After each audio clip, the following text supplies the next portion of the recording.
আসসালামু আলাইকুম। আলহামদুলিল্লাহ এবছর ফসল বোনার সিজন আমাদের মোটামুটি শেষ হয়ে গিয়েছে। আমরা সব ধরনের ফসলই বুনে ফেলেছি আলহামদুলিল্লাহ। আমাদের জমিগুলিতে কি কি ফসল আমরা বুনেছি আলহামদুলিল্লাহ তার সবকিছুই আজকের এই ভিডিওতে আপনাদেরকে দেখানোর চেষ্টা করবো এবং বলারও চেষ্টা করবো ইনশাআল্লাহ। গত কয়েকদিন টানা আমাদেরকে কাজ করতে হচ্ছে, কারণ ফসলের যেহেতু এখন সিজন, এই ফসলের সিজনের মধ্যেই ফসলগুলি জমিতে আমাদেরকে বুনে ফেলতে হবে। এই জন্যই মূলত বিভিন্ন হাট ঘুরে ঘুরে একেবারে দেশি যে ফসলগুলি রয়েছে সেগুলি আমরা যেহেতু বুনি, তাই হাট থেকে আমরা সেগুলির বীজ একেবারে দেশিটাই সংগ্রহ করছিলাম। গত বছরের বেশ কিছু বীজ আমরা রেখে দিয়েছিলাম জমিতে বোনার জন্য, কিন্তু এবছর যেহেতু আমাদের জমির পরিমাণ অনেক বেশি, তাই আমাদেরকে বাড়তি আলাদা করে জমিতে বোনার জন্য দেশি ফসলের বীজ খুঁজতে হচ্ছিল।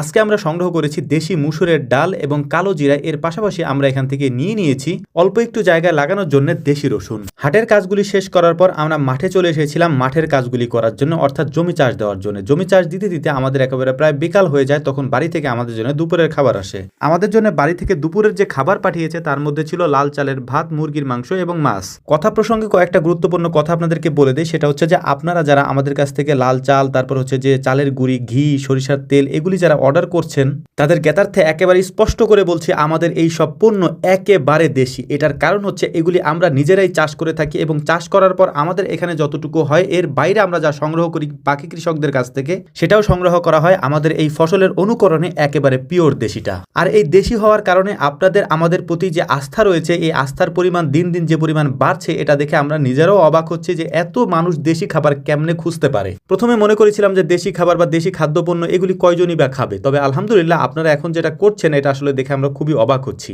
আমরা এর আগে অল্প অল্প পরিমাণে দেশি সরিষার তেল, দেশি ঘি, তারপর হচ্ছে যে দেশি চালের গুঁড়া, এরপর দেশি গমের লাল আটা, লক্ষ্মীদিঘা লাল চাল, দেশি মুসুরের ডাল, এর পাশাপাশি সব ধরনের দেশি মশলা। এই যে জমিটা আমরা চাষ দিচ্ছি এই জমিতে বোনা হচ্ছে দেশি মুসুরের ডাল, এর পাশাপাশি আমরা এর মধ্যে বুনে দেব বেশ কিছু সরিষা। এতক্ষণ যে দেশি খাদ্যপণ্যগুলির নাম বললাম এগুলি অর্ডার করার জন্য আমাদের কমেন্ট বক্সে একটা নাম্বারই আগে দেওয়া থাকতো, তার সাথে আজকে আমরা নতুন করে আরো একটি নাম্বার যুক্ত করেছি, সেটি আমি মুখে আপনাদেরকে বলে দিচ্ছি। নাম্বারটি হচ্ছে 013387003338। এর পাশাপাশি আমাদের আগের নাম্বারটিও এর সাথে যুক্ত করা রয়েছে 0192222288। এই দুটি নাম্বারে সরাসরি কল করে অথবা হোয়াটসঅ্যাপ করে, এর পাশাপাশি যারা বিদেশে থাকেন অর্থাৎ প্রবাসী ভাইয়েরা আছেন তারা ইমোতেও এই নাম্বারগুলিতে অর্ডার করতে পারবেন ইনশাআল্লাহ। আমাদের এই কাজগুলি দেখে যতটা সহজ আপনারা মনে করেন আসলে এতটা সহজ কাজ এগুলি না। যারা গ্রামে থাকেন বা কৃষি কাজগুলির সাথে ওতপ্রোতভাবে জড়িত তারা জেনে থাকবেন বা বুঝেও থাকবেন যে এই কাজগুলি করতে দিন রাত আমাদেরকে কত কষ্ট করতে হয়। বিশেষ করে আমরা যেহেতু এবার ফসলি জমিগুলি অনেক বেশি বাড়িয়ে ফেলেছি, তাই দিন রাত আমাদেরকে পরিশ্রম করতে হচ্ছে। সকাল থেকে নিয়ে সন্ধ্যা পর্যন্ত বাড়িতেই আসা হয় না, বেশিরভাগ সময় আমাদের দুপুরের খাবারটা খেতে হচ্ছে পাথারে। যেমন এই জমিতে রসুন লাগাতে আসতে হয়েছে আমাদের সন্ধ্যার একটু আগে, কারণ হচ্ছে দিনের বেলা আমরা সময়ই পাচ্ছিলাম না, কাজ শেষ করে এসেই গোসল করে আমরা এখানে চলে এসেছি রসুন লাগাতে।